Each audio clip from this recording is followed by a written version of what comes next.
Today, we're diving into a hidden pattern that connects, believe it or not, the design of our own bodies with the way political ideas spread. It's a concept called the needle eye. And it's this kind of universal logic that once you see it, well, it kind of changes how you look at just about everything. So let's just jump right in with a puzzle. How is it possible that one single idea could explain something as calculated and modern as propaganda, and at the same time, something as ancient and, primal as a handprint on a cave wall? I mean, they feel like they're from different universes, but we're on to see that they are absolutely connected by the same deep logic. To even begin to unpack that, we have to start somewhere really concrete. So let's look through our first keyhole, propaganda. We're not just going to talk about what it is, we're going to get under the hood and look at the engine inside it, how it actually really works.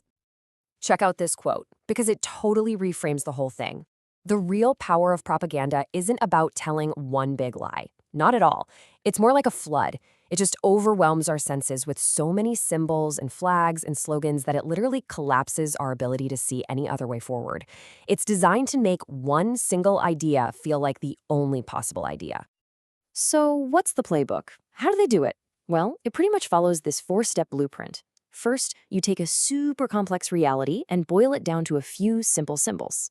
Next, you just hammer those symbols home, relentlessly, everywhere. Third, you create a very clear enemy to focus all that fear and anger. And then finally, and this is the real kicker, you systematically prune away all other ways of thinking. See, the goal isn't to win the argument, it's to make it impossible to even have an argument. That whole process, that aggressive narrowing, forcing a huge, complex world through one tiny opening, that's what we're calling the needle eye. And to really get our heads around it, we need a toolkit.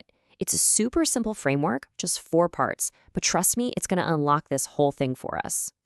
First up, S is for signal. This one's easy. It's everything. It's the absolute fire hose of information the world blasts at you every single second.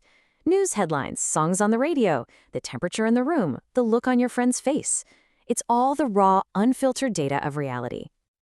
Okay, next we've got K for kernel. So if the signal is this massive crowd of information trying to get into the club, the kernel is the bouncer at the door.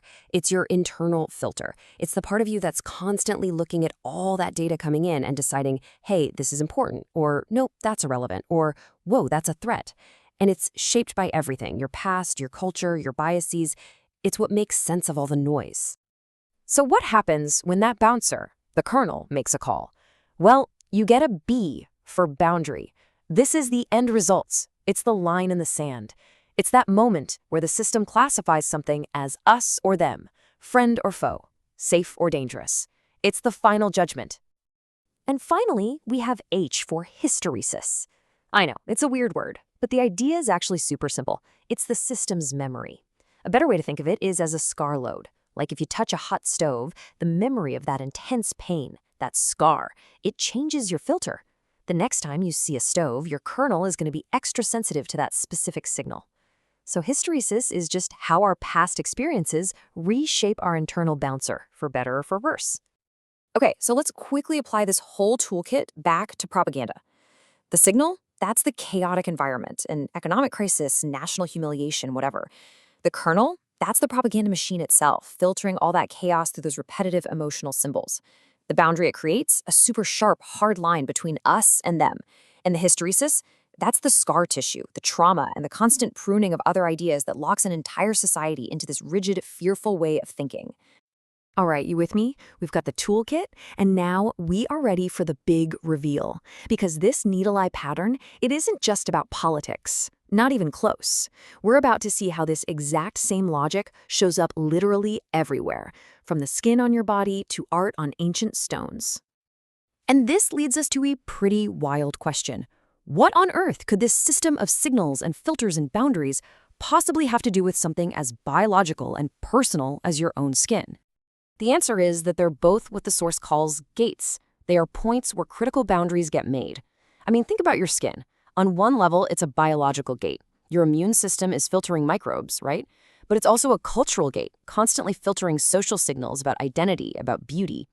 Now think about that ancient handprint on a cave wall. It's a gate too. It's a physical boundary that literally fuses a person to a place, making this powerful statement. I was here, this is our space.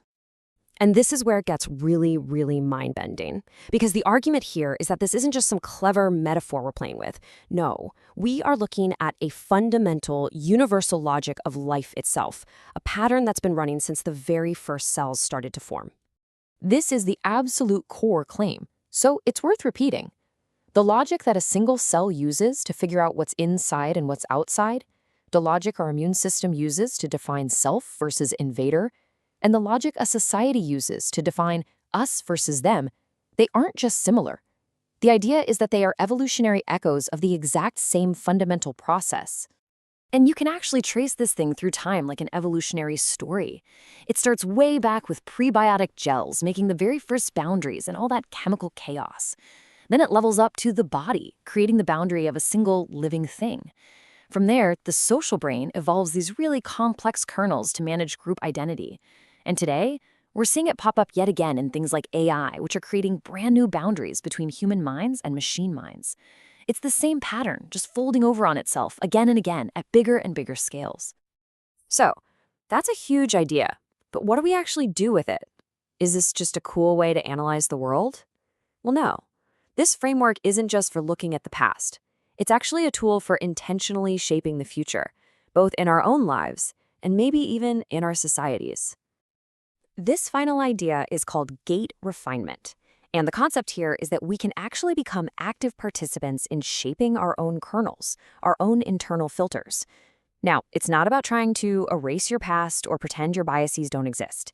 You can't. Instead, it's about consciously going back, re-examining, and putting your experiences in a new context to actually change how your filters work going forward. And I love this phrase because it just captures the whole mindset perfectly. Changing your boundaries isn't like an amputation. You don't just cut away the beliefs you don't like anymore. The goal is way more like creating new creases in a map. The original map of who you are is still there, but now you can fold it in new, more flexible ways, creating entirely new perspectives you couldn't see before. And so that's where we'll leave it. This entire framework, this whole journey from propaganda all the way back to protocells, it all comes down to a tool for self-reflection. It asks us to really look at the boundaries we have in our own lives, those hard lines we draw between us and them, safe and dangerous, possible and impossible, and to ask ourselves a pretty simple but very powerful question: which of your gates needs refolding?